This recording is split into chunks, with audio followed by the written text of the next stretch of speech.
আসসালামু আলাইকুম রহমতুল্লাহ নাহমাদুহু ওয়া নুসাল্লি আলা রাসূলিল কারীম আম্মা বাদ।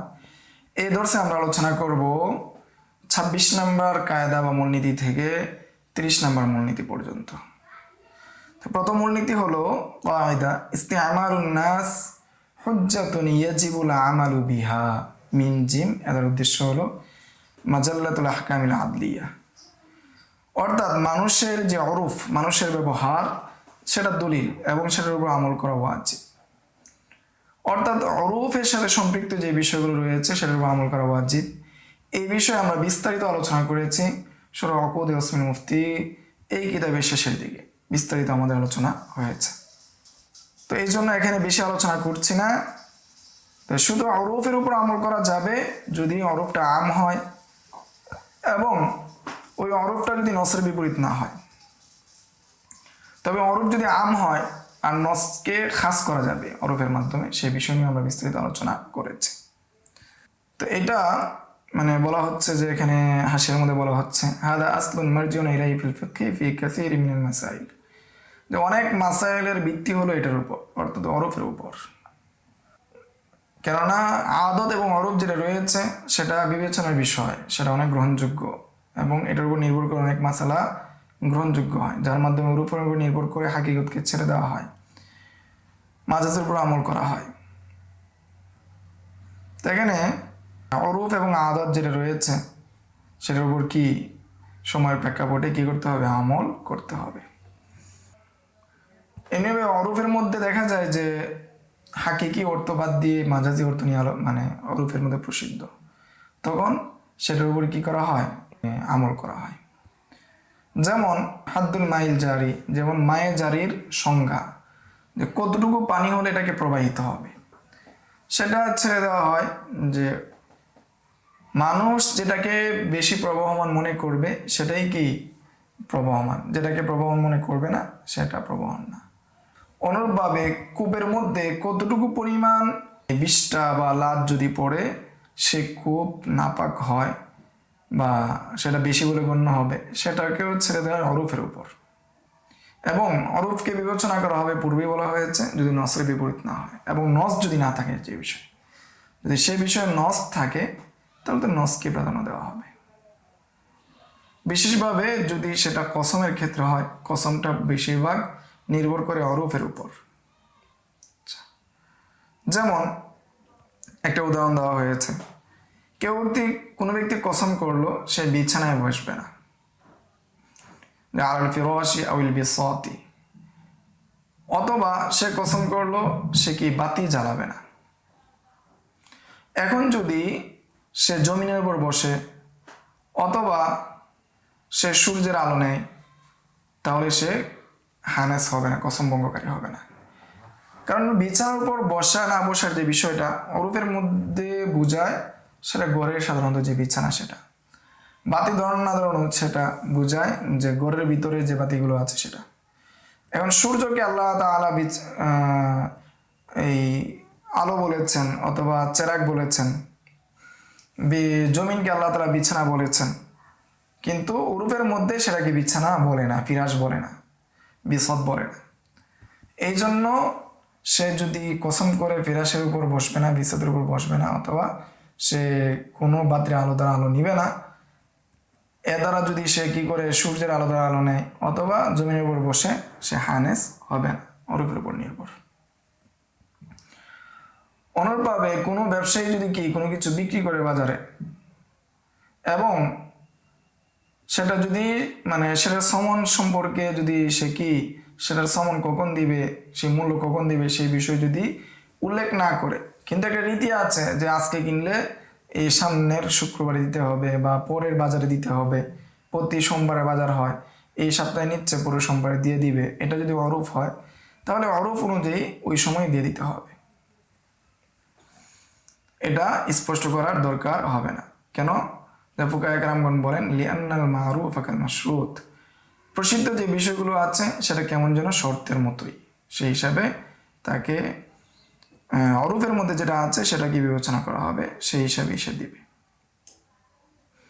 তাহলে আমরা 26 নম্বর কায়দা জানলাম ইস্তেআমালুন নাস হুজ্জাতুন ইয়াজিবুল আমালু বিহা, যে মানুষের যে ব্যবহারগুলো রয়েছে, অরূপ যেটা রয়েছে, আদত যেটা রয়েছে, সেটা হজ্জত, সেটার উপর আমল করা আছে। 27 নম্বর কায়দা, আল ইসলাম ইয়ালু ওয়ালা ইয়ালা, সিয়ার সহ সিয়ার কাবির থেকে নেওয়া হয়েছে যে ইসলাম সবসময় উচ্চ হবে, ইসলামের উপর কোনো কিছু কি হবে না, উচ্চ হবে না, ইসলামকে পদমণ্ডিত করা হবে না, নিম্নগামী করা হবে না। এটা একটা হাদিস, কলেন নবী সাল্লাল্লাহু আলাইহি ওয়াসাল্লাম আল ইসলাম ইয়ালু ওয়ালা ইয়ালা, হাদিসটি সহিহ বুখারীতে আসছে। যে ইমাম জুহরি থেকে বর্ণিত আছে যে কোনো কাফের যদি কি হয়ে যায়, মুসলিম হয়ে যায়, ঠিক আছে,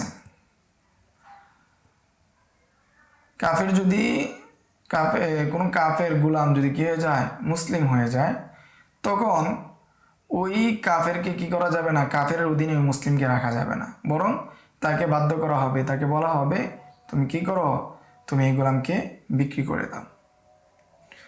অনুরূপভাবে স্বামী স্ত্রী কোনো একজন যদি মুসলমান হয়ে যায়, তাহলে যে মুসলমান হবে তার অনুগামী হিসাবে তার সন্তানকে মুসলিম গণ্য হবে, সেও মুসলিম বলে গণ্য হবে, তাকেও মুসলিম ধরা হবে। 28 নম্বর কায়দা, আল ইশারাতুল মাহুদাতু লি আখরাসিন কাইবারাতিন নাতিকি মিন জিন শিন্নুন। নির্দিষ্ট ইশারা, নির্দিষ্ট অর্থ বোঝায় এরকম ইঙ্গিত, বুবার ইঙ্গিত, এটা নাতেকের কথা বলার মতো, কাইবারাতিন নাতিকি, যে ব্যক্তি কথা বলতে পারে সে যেভাবে শব্দ করে যেটা বোঝাতে চাইতো সেটার মতোই। মিম জিন দ্বারা উদ্দেশ্য হলো মাজাল্লাতুল আহকামিল আদলিয়া, শিন্নুন দ্বারা উদ্দেশ্য হলো আল আশবাহ ওয়ান নাযায়ের। তাহলে আমরা আবার কায়দাটা পড়ে নিচ্ছি। 28 নম্বর কায়দা, আল ইশারাতুল মাহুদাতু লি আখরাসিন কাইবারাতিন নাতিকি। নির্দিষ্ট ইশারা, নির্দিষ্ট অর্থ বোঝানোর যে ইশারা রয়েছে বুবার, সেটা কথা বলনেওয়ালা নাতিক ব্যক্তির কথা বলার ন্যায়। যে রদ্দিল মুখতার চলে আসছে, এটা মুখতারই হবে, ফতোয়া স্বামীর মধ্যে আসছে। তো এটা কি বিবেচ্য, এটা কি গণ্য করা হয়?